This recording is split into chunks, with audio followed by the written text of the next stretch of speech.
Hola, espero que todos estén muy bien. Hoy hablaremos de un tema muy interesante y muy importante que es el drenaje torácico. Para ello iniciaré con un poco de historia. La necesidad de drenaje torácico surge para tratar las pleurasias purulentas o los empiomas pleurales. Se usó por primera vez como drenaje abierto en las colocaciones empiemáticas del tórax según los escritos hipocráticos, que fue como un conjunto de conocimientos médicos de la Grecia media. En el siglo V, en los textos hipocráticos ya se describe pues el tratamiento de estas afecciones mediante un drenaje externo y de recesión costal. Abro comillas. Habiendo lavado cuidadosamente a tu paciente con agua caliente, debes sentarle en una silla firme, mientras tu ayudante sujeta sus manos. Debes sacudirle suavemente por los hombros con la esperanza de obtener sonido de chapoteo en el lado pues del tórax. Una incisión debe ser hecha a través de la piel, donde el dolor y la tumefacción son más evidentes, y luego la pleura debe ser abierta. Eso se hace con un instrumento romo o con el cauterio. Cuando una cantidad suficiente de pus ha sido extraída, debes mantener la herida abierta con una tira de lienzo de lino asegurada con un hilo. Esa tira debe ser retirada diariamente para que el resto de pus pueda evacuarse.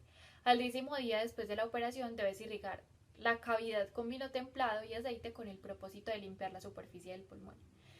Esas irrigaciones deben hacerse 2 veces al día. Finalmente, cuando el derrame se ha tornado fluido y ceroso, debes mantener un pequeño tallo de metal en la herida, usando un tamaño más pequeño cada vez hasta que la herida ya se haya cerrado por completo. Cierro comillas. Bueno, a continuación explicaré qué es el drenaje torácico, para qué sirven y sus objetivos. Entonces, el drenaje torácico es la evacuación de aire líquido de ambos de la cavidad pleural de una forma continua a través del sistema de drenaje cerrado de presión negativa normal, permitiendo así que exista una adecuada reexpansión pulmonar. Ahora, ¿para qué sirve? Sirve para poder drenar y liberar la cavidad pleural o mediastino de la presencia normal de aire, líquido o sangre excesivo, ya que el espacio pleural contiene normalmente una pequeña cantidad de líquido lubricante que permite que se produzca el movimiento pulmonar sin fricciones durante la respiración. El exceso de líquido o aire de ambos en este espacio alteran la presión intrapleural y provocan un colapso pulmonar completo o parcial. El drenaje pleural se hace mediante sondas que se colocan en la cavidad torácica al final de una intervención quirúrgica, que evacuar el neumotórax o el hemotórax de un origen traumático. Sus objetivos es restablecer la presión negativa del tórax, como fue descrito anteriormente, y fomentar el intercambio gaseoso adecuadamente a través de la expansión pulmonar.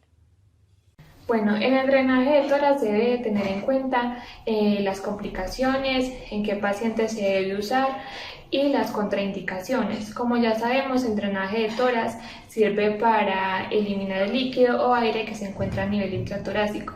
Este procedimiento lo podemos hacer en pacientes con neumotórax porque hay un acúmulo de aire, en un derrame pleural porque hay un acúmulo de líquido, en un quilotórax porque hay una recogida de fluido linfático, en un epiema porque hay un acúmulo de sudado purulento. También en un hemotórax porque hay un acúmulo de sangre y en un hidrotórax porque hay acúmulo de líquido. En las complicaciones se puede presentar una infección respiratoria en la colocación del drenaje para retener esas secreciones. También se puede haber una alteración respiratoria porque pues en el momento en que se está haciendo el procedimiento. También puede haber un edema pulmonar unilateral porque hay una evacuación excesiva del derrame importante. Y puede haber un enfisema subcutáneo porque hay veces puede salirse el tubo del tórax.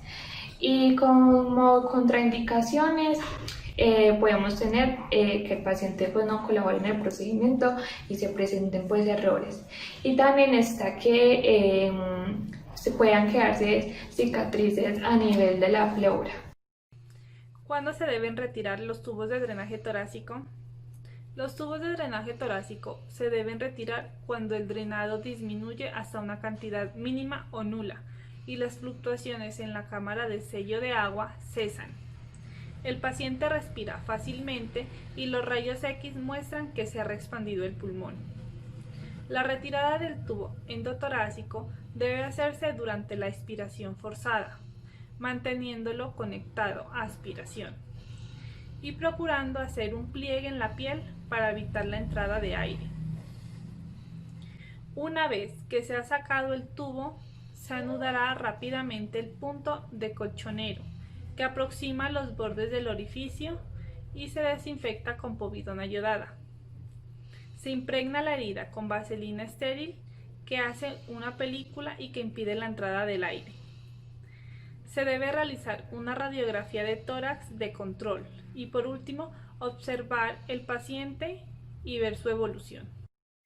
Para la limpieza y desinfección se debe rasurar la zona a puncionar si es necesario, lavar la zona con agua y jabón, desinfectar con povidona yodada, preparar el campo estéril, monitorizar el paciente y conectar el catéter torácico al tubo de látex del sistema de drenaje, volver a limpiar y desinfectar la zona, cubrir el punto de inserción con gasa estéril fijándola con un apósito, el cual se cambiará diariamente en los turnos de la mañana.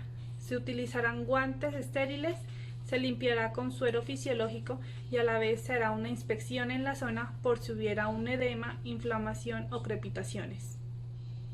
Buenos días, hoy les voy a hablar sobre los tipos de dispositivos de drenaje torácico que se dividen en dos, en húmedos y en secos. Para comprender los principios físicos que rigen el funcionamiento de los sistemas de drenaje torácico, nos concentraremos en la descripción y explicación de las unidades descartables húmedas, pues son las primeras que surgieron al mercado en sustitución del sistema tradicional y porque si se comprende cómo funcionan estas, se tiene capacidad para utilizar cualquiera de las otras, que no son más que modificaciones para simplificar y facilitar la utilización de las mismas o bien para adaptarse a situaciones específicas. Primero, cámara de trampa de agua o cámara bajo sello de agua.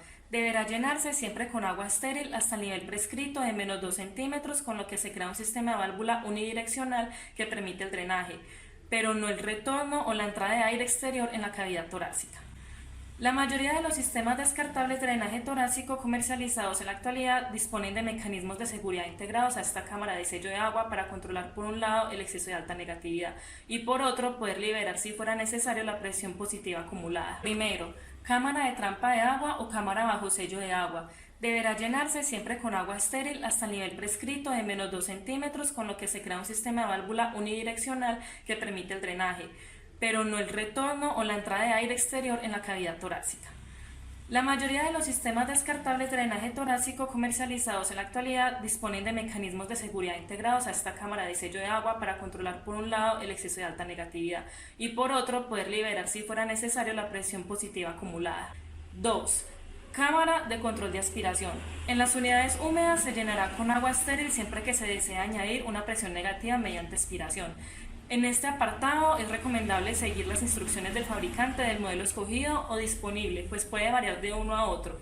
Generalmente deberá llenarse hasta el nivel de presión prescrito deseado, generalmente de menos 20 centímetros de agua, aunque suelen utilizarse niveles menores en niños o pacientes con tejido pulmonar frágil. Pero, por ejemplo, en el modelo que nos ocupa esta cámara se llenará solo hasta el nivel determinado por una línea roja. En las unidades llamadas secas no será necesario realizar este paso, pues vienen preparadas para aplicar presión negativa sin necesidad de agua. 3.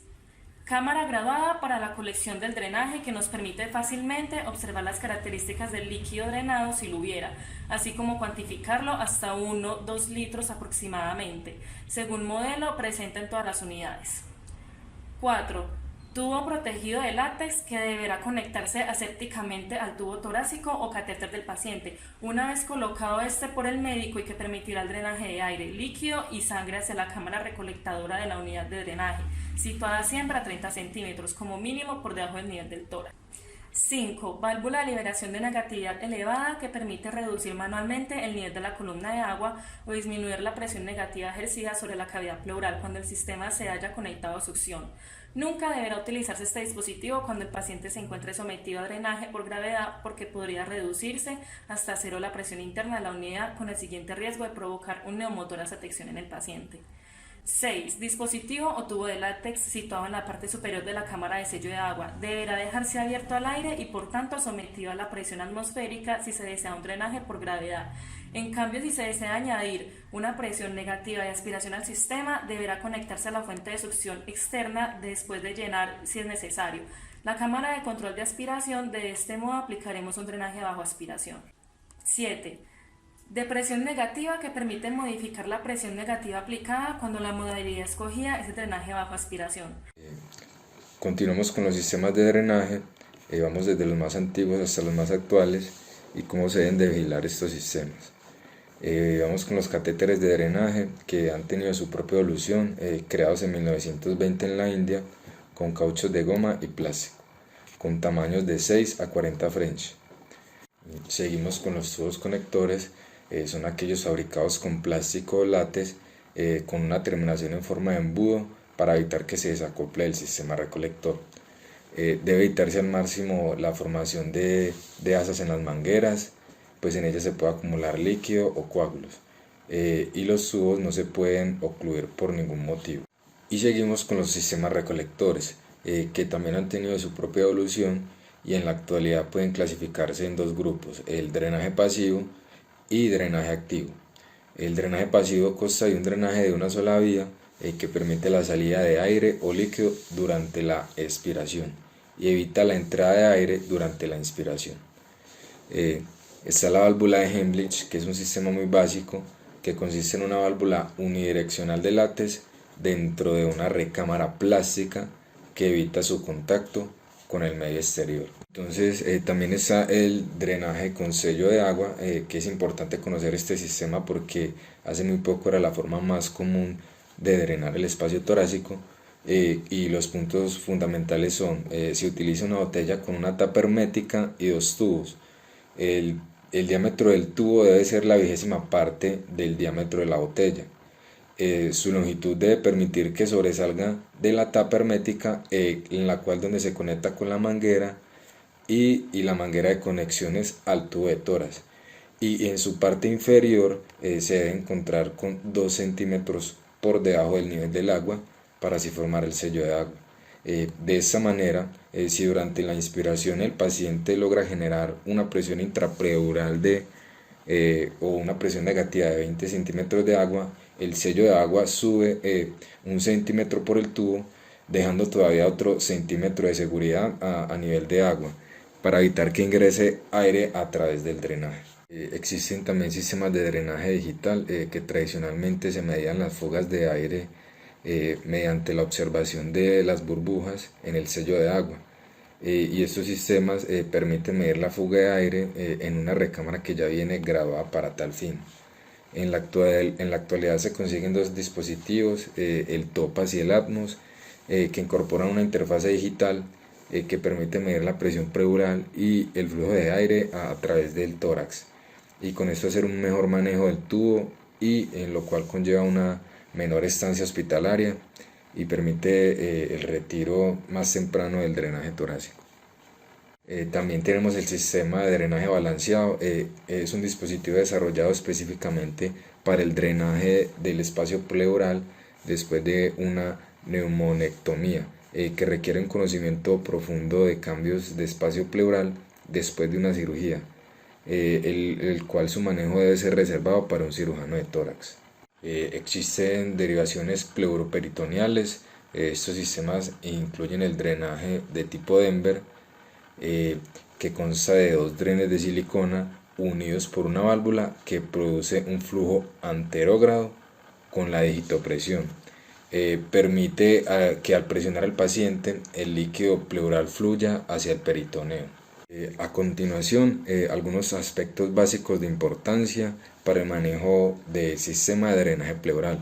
Empezamos con la succión, que tradicionalmente se ha establecido que se puede aplicar en el sistema a partir de una presión negativa de menos 20 centímetros de agua.